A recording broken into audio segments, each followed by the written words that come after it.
السلام عليكم ورحمة الله وبركاته، إزيكم يا أحلى متابعين، يا رب تكونوا في خير دايمًا وتكونوا في أحسن حال، اللهم آمين.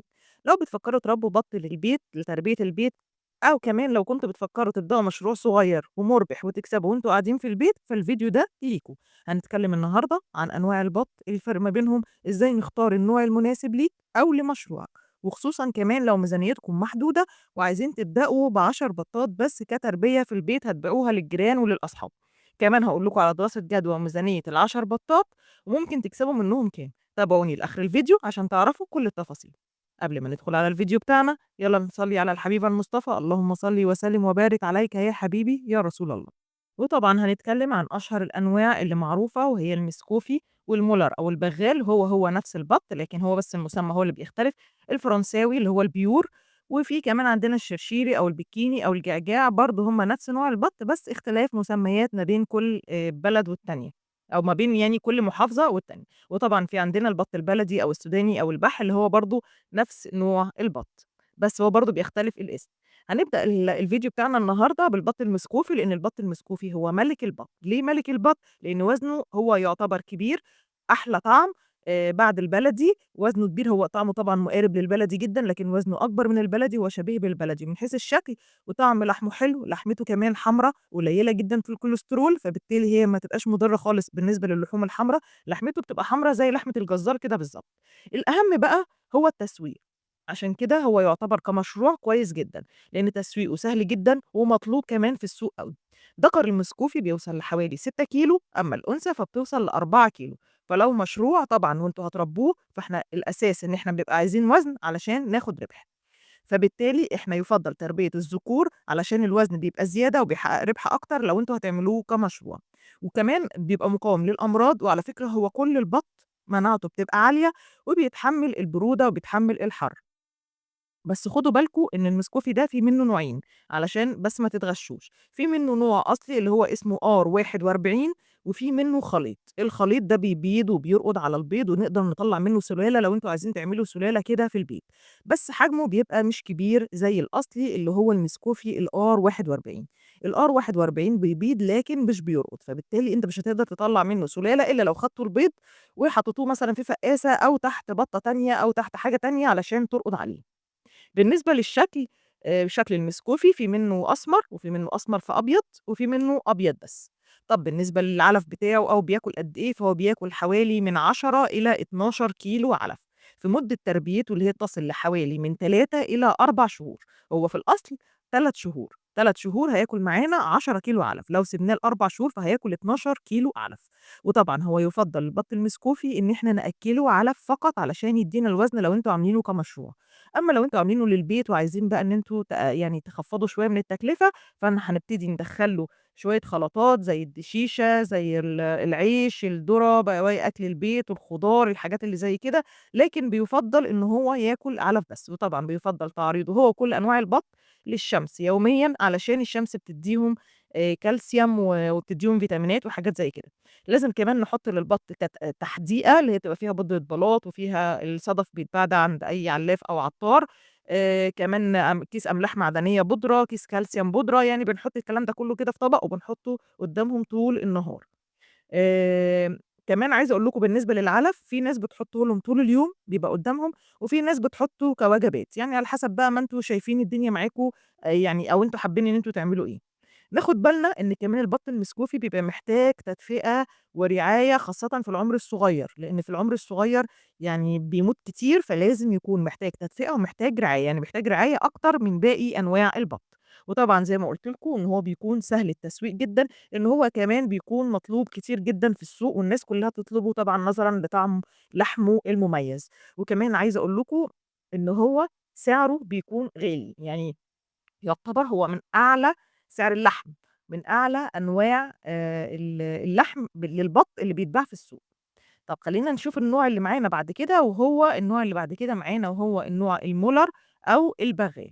الاتنين نفس النوع، لكن الاسم بس هو اللي بيختلف، هو المولر هو البغال هو نفس نوع البط. البط ده عقيم، يعني ما نقدرش ننتج منه سلالات، فمش هنجيبه في البيت ونربيه على أساس إن إحنا هنعمل منه سلالة. ده ناتج من تزاوج المسكوفي مع البكيني، فشكله بيكون أقرب شوية للشرشيري أو البكيني، بس بَط طعمه حلو جدًا على فكرة، والبَط ده حلو جدًا وبيوصل 4 كيلو في 60 يوم. هو تربيته أساسًا حوالي بتقعد 70 يوم، ده العلمي والرسمي بتاعه إنه بيقعد 70 يوم.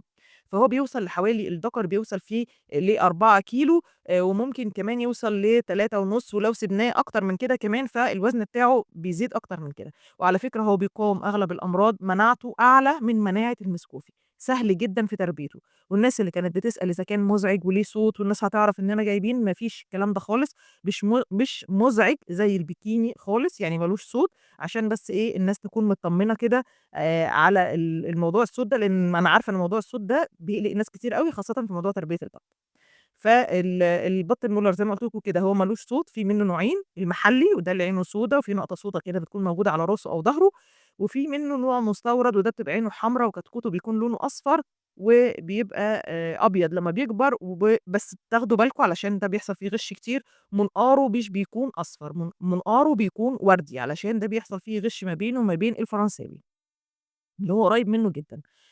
في ناس بتغِش بتبيع الجعجاع ده على إنه مولر، لكن إحنا هناخد بالنا عشان كده أنا باحاول أوصف لكم كمان شكل البَط يكون إيه مع الصور.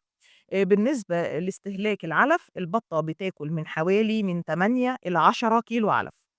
وزن المستورد طبعًا، المستورد على فكرة بيكون أحسن لو عرفتوا توصلوا له، لإن هو مش بيتباع في كل حتة، فده بيبقى ممتاز جدًا، وزن بيدّينا أعلى كتير من المحلي بيوصل ل5 كيلو، المحلي بيوصل ل4 كيلو. دورته زي ما قُلت لكم كده من 60 ل70 يوم، وفي ناس بتسيبه كمان ل3 شهور، بس ما يتسابش بعد كده، ده يعني نصيحة لإن بيبتدي يفرّغ وبيخس، عشان ما نسيبش ونفتكر إن هو هيجيب وزن زيادة، لأ مش هيجيب وزن زيادة. كمان ممكن ياكل أكل البيت وممكن ياكل خضرة بس مع العلف، يعني لازم علف. ما نقدرش نقطع العلف عن البَط خالص. خلّينا ندخل على النوع البَط اللي معانا بعد كده، وهو البَط البلدي أو السوداني أو البَح، هي كلّها مسميات لنفس نوع البَط. طبعًا ده شبه المسكوفي إلى حد كبير جدًا، ولكن حجمه صغير عن المسكوفي، جسمه كده بيكون مدوّر، وبياخد وقت طويل علشان يجيب معانا وزن. ده بقى النوع ده كويس جدًا في البيض، لإنه بيبيض وبيرقد ونقدر نعمل منه سُلالة لو إحنا عايزين نعملها كده إيه، في البيت. معانا بعد كده البط، وطبعًا ده برضه بياكل علف وبياكل أكل البيت، لإن ده بيطوّل معانا، فده أي حاجة بنحطها له برضه من البيت بياكلها، بس ما بيجيبش معانا وزن، ده للسُلالة حلو أوي، يعني بلاش طبعًا إيه كمشروع. معانا بعد كده البط البكيني أو الجعجاع أو الشرشيري، كلّها برضه نفس النوع البط، ولكن اختلاف مسميات ما بين كل محافظة والتانية. ده بيبقى شبيه للفرنساوي، بس الشرشيري ده بصراحة أنا لا أنصح بيه كمشروع نهائي، هو تربيته سهلة وبياكل أي حاجة، بياكل أي حاجة تحطها له، بياكل كتير أوي، بس كمان دهونه كتير أوي، دهونه أكتر من لحمه، وزنه مش بيزيد عن 3 كيلو، ومُزعج وليه صوت عالي، هو سريع التحويل ومناعته عالية جدًا، لكنه مُكلِّف دون جدوى، ليه؟ لإن وزنه زي ما قُلت لكم كده قليل، وفي نفس الوقت هو بياكل كتير. وفي ناس على فكرة بتربيه في البيوت كتير، بس يعني لو أنتم بقى هتربوه بيسرح، في ناس بتربيه وبتخرّجه برّه البيت، بياكل أي حاجة من برّه، وأنتم تحطوا له كده وجبة كده آخر النهار كده للعشا، خلاص مش مكلّفكم حاجة. إنما لو أنتم هتربوه كمشروع أو للبيت، بصراحة أنا ما أنصحش، لإن هتدفعوا فيه فلوس وفي الآخر مش هتاخدوا حاجة. خلّينا معانا بعد كده البط البيور أو البط ستار أو الفرنساوي، ده ما شاء الله اللي بيدّي وزن حلو، على عُمر 55 ل60 يوم بيدّي 3 كيلو أو 3 كيلو ونُص، وده برضه حلو كمشروع وسهل التسويق طبعًا لإن سعره رخيص، وعلى فكرة البط ده بيسموه فراخ بيضة البط، يعني في أقل وقت بيجيب وزن. وطعم لحمه كويس، لكن طبعًا هو مش زي باقي الأنواع، كمان هو مشكلته بالنسبة كمشروع إن سعر لحمه رخيص، وده يعتبر من أرخص أنواع اللحم البط اللي بتتباع، فبالتالي أنتم لمّا تيجوا تبيعوا هتلاقي إن السعر بتاعه قليل. كمان في بعض الناس بتقول مش بتحبه لإن هو لحمته بتبقى بيضة شوية، مش بتبقى حمرا زي المسكوفي أو زي البط المُلَر.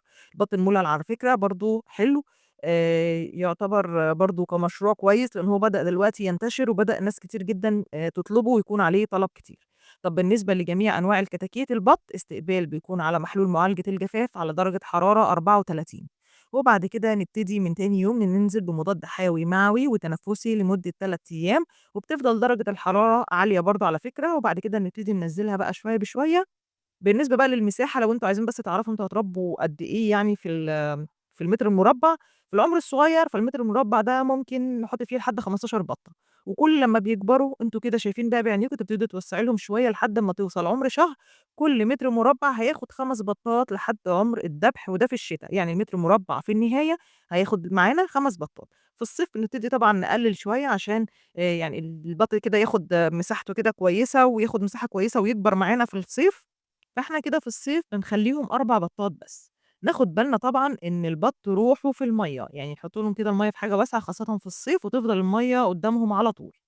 بالنسبة للأسعار بقى فأعلى سعر بيع هو المسكوفي، أقلهم هو الشرشيل، أسهلهم في التسويق هو طبعًا المسكوفي المولر، لإن زي ما قُلت لكم إن البغال دلوقتي برضه عليه طلب كتير، لإن لحمه طعمه حلو ووقته برضه بيبقى أقل من المسكوفي ومناعته أعلى، وكمان السعر بتاعه أرخص من المسكوفي، فالناس بتُقبل عليه إنها تشتريه لإنه سعره أرخص من ما تشتريه سعر المسكوفي. تعالوا بقى هنا في نهاية الفيديو كده أقول لكم تعالوا نحسب ميزانية ودراسة جدوى ل10 بطات مسكوفي، خلّينا طبعًا في المسكوفي لإن هو الأشهر فيه كمشروع، وأنتم بقى قيسوا عليه على الكلام اللي أنا هاقوله لكم ده على باقي الأنواع. بس عايزة أقول لكم برضه على حاجة، إحنا السعر اللي إحنا هنقوله أو دراسة الجدوى اللي إحنا هنقولها فده في هذا التاريخ، لإن أنتم عارفين أنا ممكن بكرة نلاقي السعر مختلف، سواء سعر البيع أو سواء سعر الشرا. وكمان عايزة أنبهكم لحاجة تانية مهمة جدًا، إن البط ده برضه مواسم بصراحة، لإن يعني إحنا مثلًا داخلين على موسم رمضان، فهتلاقي إقبال فظيع، هتلاقي سعر البيع ارتفع، فأنتم تبقوا عاملين حسابكم مثلًا لو أنتم عايزين تخرّجوا، تخرّجوا على رمضان. طبعًا برضه بتبلّغوا جيرانكم وحبايبكم، الناس طبعًا باتكلّم ده للمشروعات الصغيّرة، الناس اللي عايزة تربّي في البيت وتكسب كده يعني ربح وتساعد كده في مصاريف البيت، فأنتم تبلّغوا برضه جيرانكم، قرايبكم، أصحابكم إن أنتم عندكم بَط وتحاولوا تخرّجوا على المواسم.